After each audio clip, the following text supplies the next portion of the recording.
तुझ्या शक्तीला सलाम, तुझ्या कर्तृत्वाला सलाम, तुझ्या धैर्याला सलाम. कितीही लढलीस, कितीही पडलीस, कितीही सोचलंस तरी तूच तुला सावरलं. नाती सांभाळून पिढी जपणारी तू, नोकरी सांभाळून घर जपणारी तू. नाती सांभाळून पिढी जपणारी तू, नोकरी सांभाळून घर जपणारी तू. घर सांभाळून घर चालवणाऱ्यालाही जपणारी तू. ऐका, घर सांभाळून घर चालविणाऱ्यालाही जपणारी तू. प्रत्येक पिढीला एक आदर्श देणारी तू स्त्री. तुला तुझ्या जन्माला सलाम, तुझ्या कर्तृत्वाला सलाम.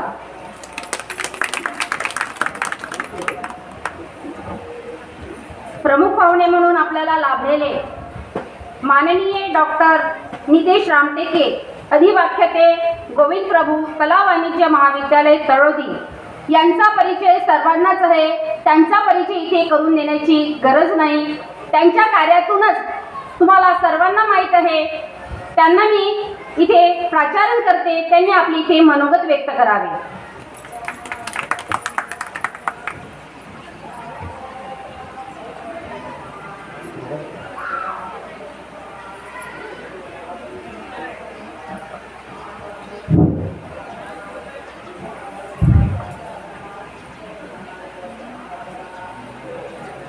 महानुभाव पंथाचे पंचकृष्ण यांच्या चरणी साष्टांग दंडवत करा. आद्य कवयित्री महादंबा जी महानुभाव पंथीया त्यांचं भूषण आहे, त्यांच्या स्मृतीस विनम्र अभिवादन.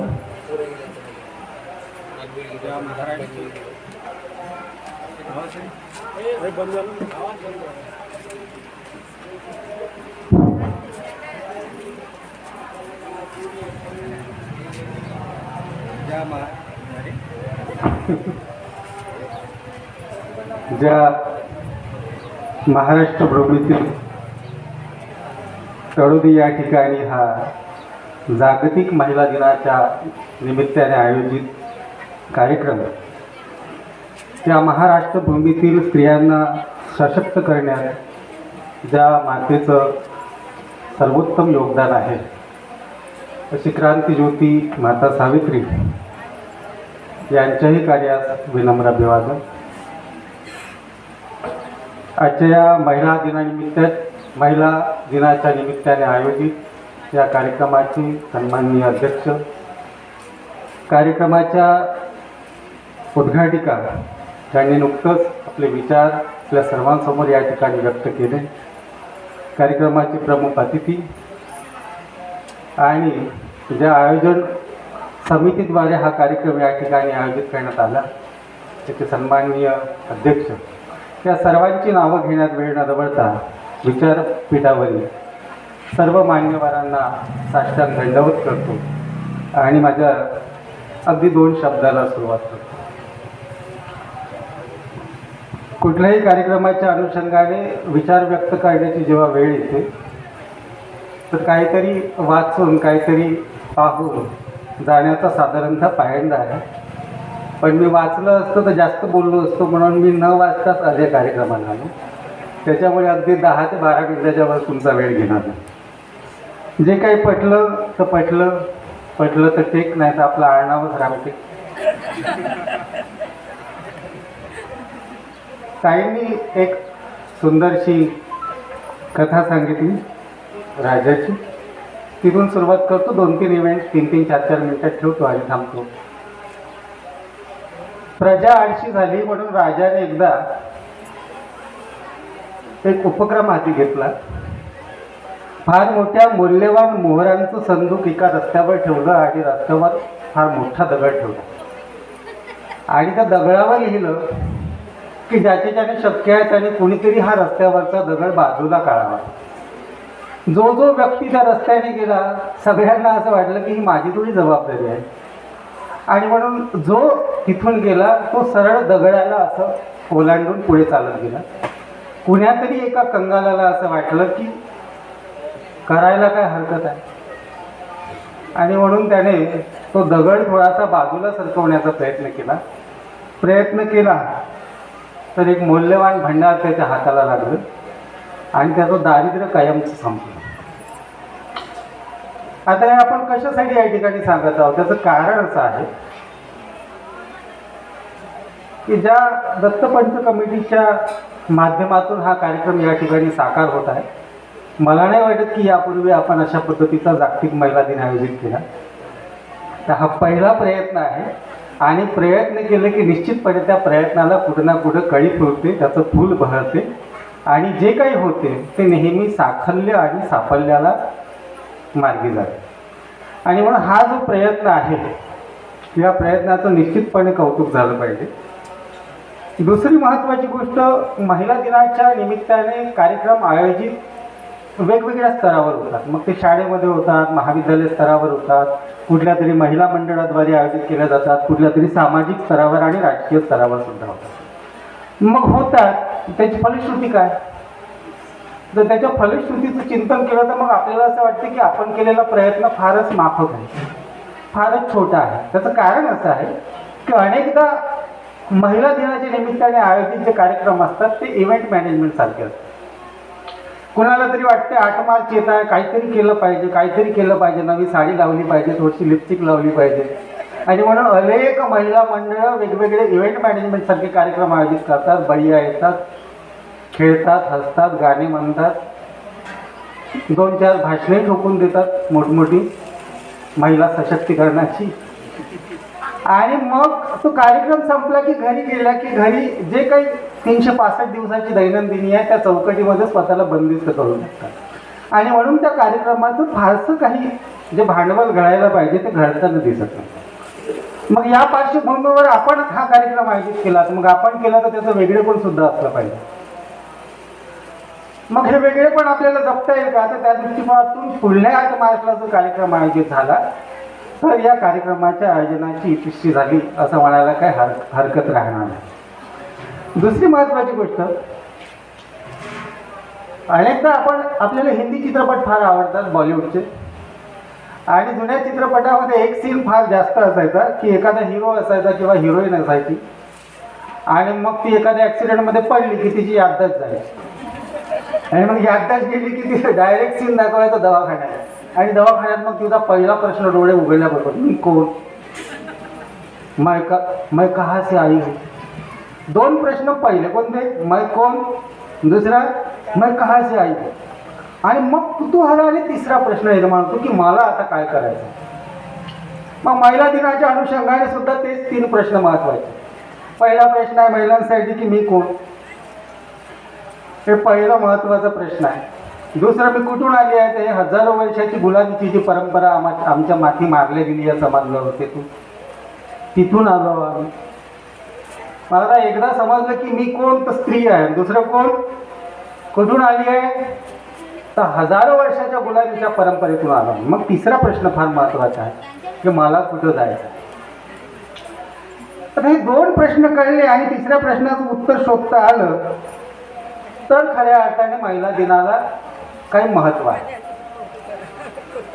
मग हे उत्तर कसं शोधता येईल, तर उत्तर शोधण्यासाठी जो प्रश्न निर्माण झालेला आहे त्या प्रश्नाचं कारण समजलं.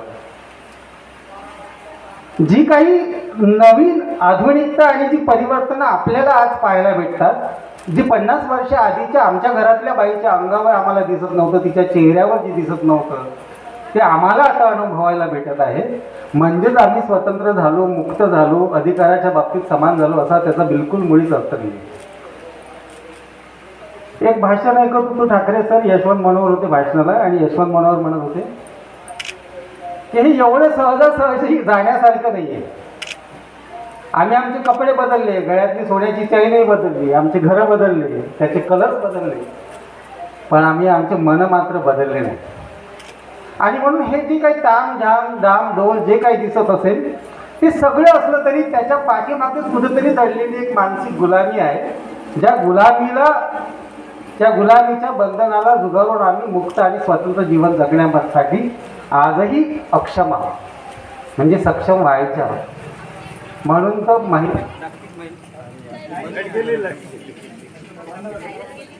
लाईट गेली.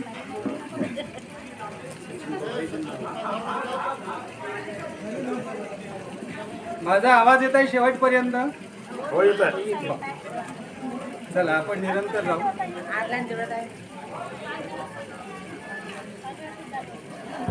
त्यामुळे जे काही बदल आहे, तुम्ही जे काही सायलेंट नवं राहा. आहे, ते परिपूर्ण आहे असं समजणे म्हणजे पुन्हा एकदा आपण स्वतःला चौकटीत बांधून ठेवण्याचाच प्रयत्न. हा चालू होतो का? 2 मिनिटं लावत आहे तर थांबा. माहिती आधीच तुम्ही 10 मिनिटं घेतली. पुन्हा 2 मिनिटं.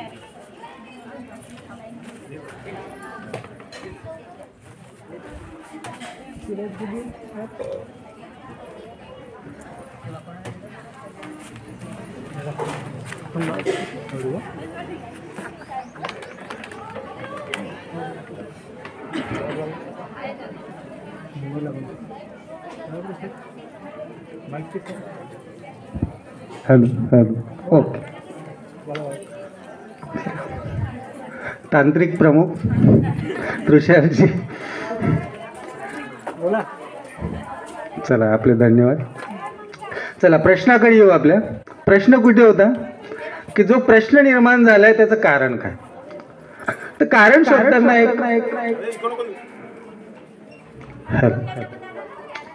कारण शोधताना फार एक सुंदर एक्झाम्पल देऊ आपण.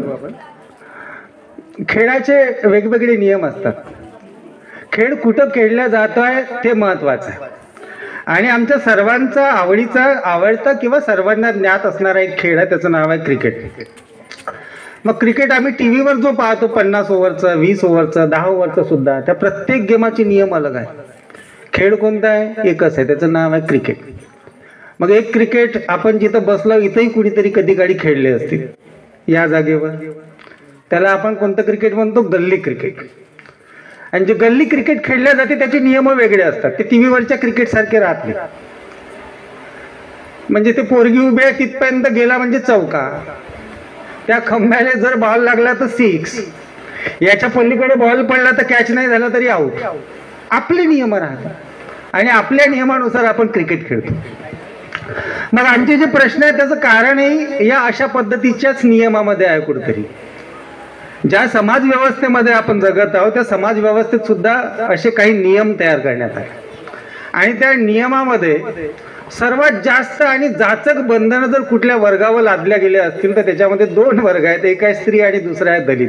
आणि आम्ही एवढे कफळ करंडे आहोत की तुम्ही दोन्ही आहे, दलितही आहे आणि स्त्री बी आहे. त्याच्यामुळे आमचे प्रश्न तर डबल आहे.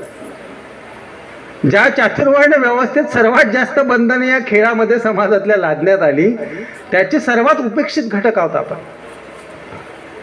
आणि म्हणून ज्या उपेक्षितीच्या इतिहासातून मार्गक्रमण करत करत करत करत आम्ही इथपर्यंत आलो, तर ते जे गुलामीचे, ते जे मानसिक गुलामीचे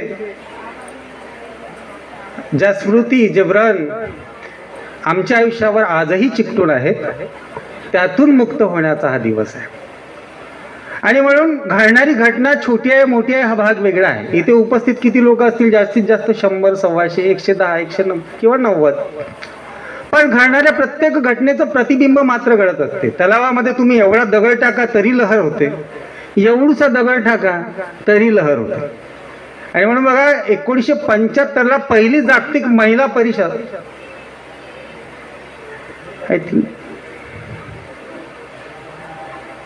चला कुठं भरली ते गाव विसरलं जाऊ. पण 1975ला पहिली जागतिक महिला परिषद झाली संयुक्त राष्ट्र संघटनेच्या नेतृत्वाने. त्याचा परिणाम काय झाला असेल? परिषद भारतात भरली असं वाटते का तुम्हाला? नाही, परिषद भारतात भरली नाही. पण भारतामध्ये हिंदी पिक्चरची नायिका मात्र फाईट करायला लागली. आणि म्हणून मग आम्हाला हेमा मालिनी फाईट मारताना दिसायला लागली पिक्चरमध्ये, श्रीदेवी फाईट करताना दिसली, फराह फाईट करताना दिसली. त्याच्या आधीची मधुबाला फाईट करताना नाही दिसली. त्याच्या आधीची नरगिस, त्याच्या आधीची नूतन आम्हाला पिक्चरमध्ये फाईट करताना दिसत नाही.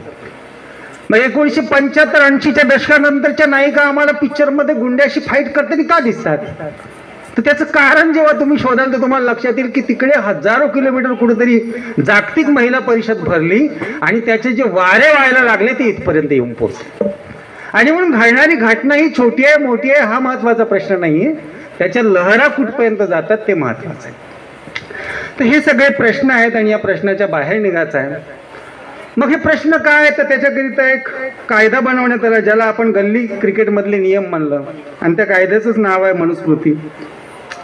मग या मनुस्मृतीमध्ये आमच्यावर जे काही बंधनं लादण्यात आले, बाबासाहेबांनी मनुस्मृतीचं दहन तर केलं, पुस्तक रूपाने दहन केलं, पण जे कोरल्या गेलं हजारो वर्षापासून तिथून त्याचं दहन मात्र अजूनपर्यंत आम्ही आमच्या मनामध्ये करू शकलो नाही.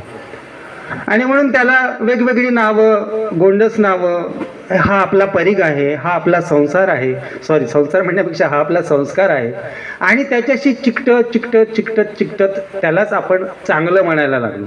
त्या परिघाला कोणी ओलांडण्याचा प्रयत्न केला एखाद्या स्त्रीने, एखाद्या महिलेने किंवा घरातल्या एखाद्या नव्या सुनेने, तर त्याला नावं बोटं ठेवण्यासाठी माणसं पुढे येत नाही, बायाच तिला खिचतात. हे वेगळीच आहे, हे शोभते का? माणूस 8 वाजता उठला तर चालते, बाई 7 वाजता उठली तर बाप्पा आमची माझी माय तर 4 वाजता सडा टाकत होती, मग का बायकोही टाकत?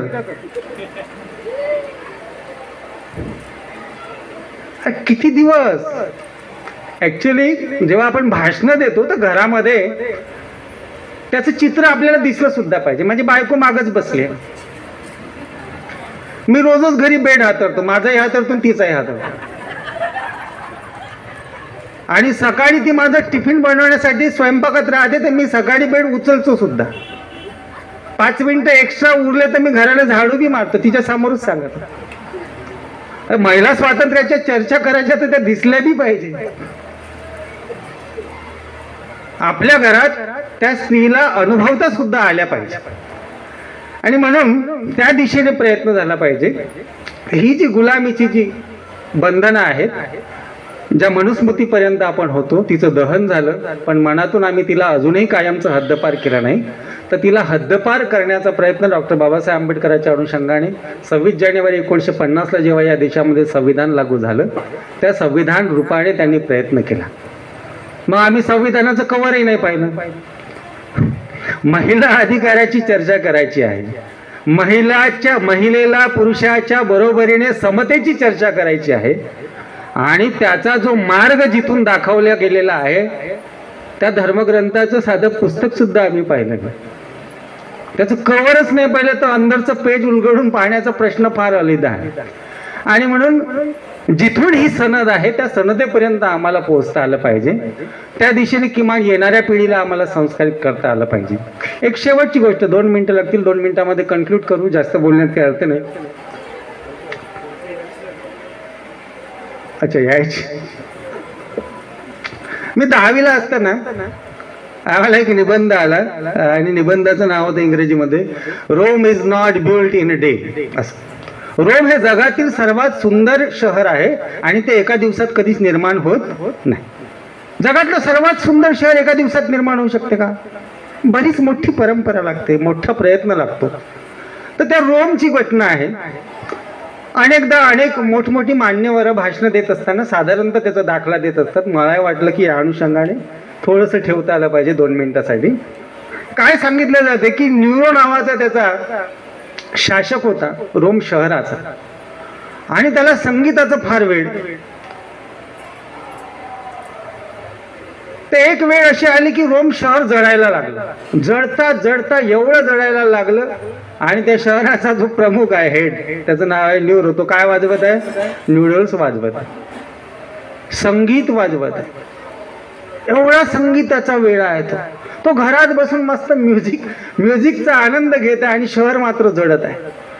तर जेव्हा ही सिच्युएशन गावात शहरातल्या सगळ्यांना माहीत झाली की एवढं मोठं शहर जळत असताना ज्याच्यावर त्या शहराच्या संरक्षणाची जबाबदारी आहे तो मात्र संगीतामध्ये मदमस्त आहे, लोकांमध्ये रोष निर्माण झाला. लोक शासकाच्या विरुद्ध निदर्शनं करायला लागले. वेगवेगळ्या ठिकाणी चर्चेला उधाण आलं, आणि मग ते चर्चेला उधाण आल्यावर मग त्याने ठरवलं, अरे पब्लिक नाराज झाली का, तर पब्लिकला थोडंसं खुश केलं पाहिजे. सरकार तसंच करते ना, आपल्याला थोडीशी नाराज झाली की त्यांना काय केलं पाहिजे, खुश केलं. मग त्याने काय केलं असेल, त्याने एक काम केलं. त्याने सांगितलं की रोम शहरातल्या सर्वांसाठी जंगी मेजवानी जेवणाची. 2 गोष्टी भेटतील सोबत, जेवणासोबत रंबी भेटल, पाहिजे तेवढी ज्याला प्यायची आहे त्याला. मोठी जगातील अशी सुगंधित अत्तर, स्प्रे, येव तेव सगळे बिलकुल तामझाम केलं. लोक खुश झाले. एवढी नाराजी होती, सगळे विसरले आणि सगळे कशाला गेले, जेवणाला गेले. बरं, आता त्या काळात लाईट नव्हती. मग एवढ्या लोकांना जेवण द्यायचं तर प्रकाश लागेल. मग प्रकाश कुठून आणायचा? मग त्याने काम केलं. राजाने फरमान दिलं की आपल्या शहरामध्ये किती सर्वात जास्त गरीब लोक कोण आहेत, एकदम उपेक्षित, वंचित, ज्याच्या असण्याने आणि नसण्याने समाजाला फरक पडत नाही. मग असे काही 50-100 लोक निवडले आणि मग काय केलं, जिथे जेवणाच्या पंक्ती किंवा व्यवस्था केल्या होत्या त्याच्या मधोमध त्यांना लटकवलं, त्या लोकांना बांधलं आणि मशाली जसा जाळतात तसं माणसं जाळल्या गेली. आता ते जळत होते ना, त्या जळण्याच्या प्रकाशामध्ये लोक जेवणाचा आनंद घेत होते. राजा पुन्हा म्युझिक वाजवत होता, सब बढिया, ऑल इज वेल. आता इथं 3 गोष्टी आहेत. एक राजा आहे, नंबर 2 जळणारी माणसं आहेत, नंबर 3 मेजवानीचा आनंद घेणारी सुद्धा माणसं आहेत. आपण कुठं आहोत 3 पैकी? आपण त्या शासकासारखे एवढे क्रूर आहो का? आहो का? एवढे क्रूर तर नाही आहो आपण. बरं, जे जळत आहेत त्यांच्यासारखे जळत आहो का आपण? तेवढे जळत बी नाही आहो आपण. पण ते जेवत आहेत तसे तर नाही आहो आपण. अरे तो क्रूर आहे, तो जळत आहे तरी तो जेवत आहे, त्याच्यासारखे तर नाही आपण. आपापल्या घरामध्ये आपापल्या चैनीच्या आयुष्यामध्ये मदमस्त. तर त्याचा विचार करण्याची वेळ जागतिक महिला दिनाच्या अनुषंगाने या विचारपीठातून झाली. थोडीशी जरी झाली तरी या कार्यक्रमाचं माझ्या अनुषंगाने मला जे काही ठेवता आलं त्या ठेवण्याचं मला एक समाधान राहील की याचा विचार झाला पाहिजे की सगळीकडे जळत आहे, कुणीतरी क्रूर आहे, एवढे नानाविध प्रश्न आहेत. माझ्या आयुष्यात नसतील स्त्री म्हणून, पण माझ्या घराच्या बाजूच्या स्त्रीच्या आयुष्यात जर प्रश्न आहेत तर तिच्या प्रश्नासाठी मला काही दखल घेता येईल का? मला काही इनिशिएटिव्ह घेता येईल का? माझ्या 10 रुपयातले 2 रुपये खर्च करायची गरज पडली तरी मला ते करता येईल का? मला नाही करता आलं माझ्या उपेक्षित जगण्यामुळे तर माझी पोरगी, माझा पोरगा जर आयुष्यात काही कमवेल तर त्याच्यापर्यंत ते संस्कार मला पेरता येईल का? एवढं जरी केलं तरी हा महिला दिन निश्चितपणे यशस्वी झाला असं मला वाटेल. या व्यतिरिक्त पुन्हा 5-10 मिनिटं 20 मिनिटं बोलता येईल, बोलण्याला काय अर्थ नाही. जेवढं बोललं तेवढं बोललं. इथे मी माझ्या शब्दांना पूर्णविराम देतो. फार माझ्यापेक्षा अभ्यासू आणि ज्ञानी वक्ते आहेत आणि मी तर तुमच्या गावचंच आहो. मी आजही यावं, उद्या यावं, परवाही यावं. आपल्याला केव्हाही एकमेकाशी हितगुज करता येईल, बोलता येईल. मला आयोजकांनी या ठिकाणी बोलण्याची संधी दिली, त्यांचे आभार मानतो आणि माझ्या शब्दाला पूर्ण विराम देतो. धन्यवाद.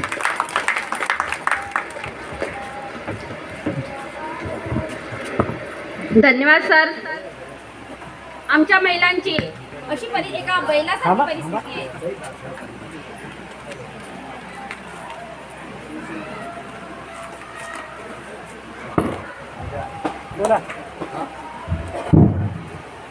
धन्यवाद सर. आमच्या महिलांची एका बैलासारखीच परिस्थिती आहे. पोळ्याच्या दिवशी बैलाला खूप सजवल्या जातात, त्याला खाऊबी घालतात, पण मात्र दुसऱ्या दिवशी त्याला शेतीच्या कामाला झुंपल्या जातात. अशीच आमच्या महिलांची परिस्थिती आहे. पण आपल्याला ही परिस्थिती बदलावायला हवी. मला असं वाटतं तुम्ही जसं आपल्या पत्नीला मदत करता तसे बाकीच्या पुरुषांनी आपल्या पत्नीला मदत करायला पाहिजे, तरच हा महिला दिनाचा कार्यक्रम सक्सेस झाला असं आपण म्हणू शकते.